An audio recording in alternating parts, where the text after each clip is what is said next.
Le gros coup de gueule de Kylian Mbappé contre le PSG, l'énorme colère de Nasser El Khelaifi et la mise au point de Pablo Longoria sur son futur et celui d'Igor Tudor, c'est le programme du journal du foot numéro 1279.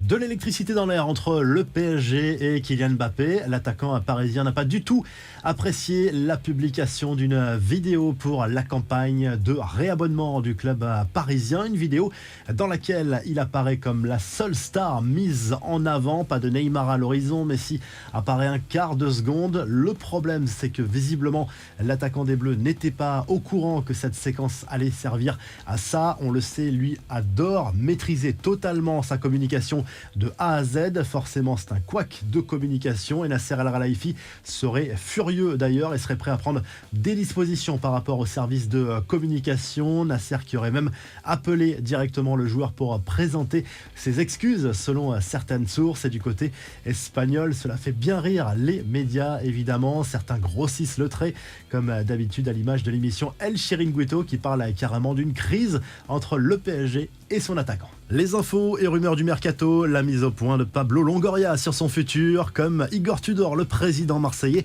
a été annoncé dans le viseur de la Juve ces dernières semaines. La réponse est cash.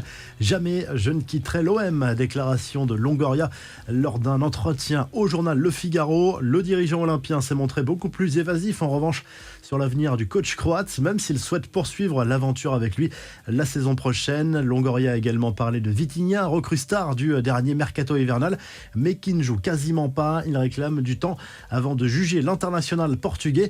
Et du côté de l'Italie, ça sent bon pour la prolongation de Raphaël Leao à l'AC Milan. D'après Relevo, le club lombard a convaincu son attaquant en promettant de prendre en charge la lourde amende de 20 millions d'euros qu'il doit payer au Sporting Portugal pour avoir résilié de manière unilatérale son contrat avec la formation lisboète en 2018 avant de s'engager au LOSC.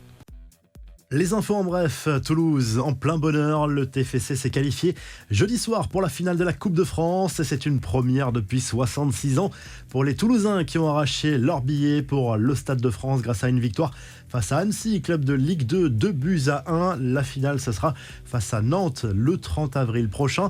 Le coup d'envoi ce vendredi soir de la 30e journée de Ligue 1. On entre dans le sprint final. Lens, dauphin du PSG, reçoit Strasbourg à Bollaert et peut potentiellement revenir à 3 points du leader. Le PSG jouera samedi à Nice et l'OM sera à Lorient dimanche. La revue de presse, le journal L'équipe se penche sur l'actualité compliquée de l'Olympique lyonnais. John Textor, le nouvel actionnaire américain de l'OL, va devoir prendre des décisions après la saison catastrophique du club rhodanien et personne n'est à l'abri d'un départ, y compris le président historique Jean-Michel Aulas. Du côté de l'Angleterre, le Daily Express Sport se penche sur le retour de Frank Lampard sur le banc de Chelsea.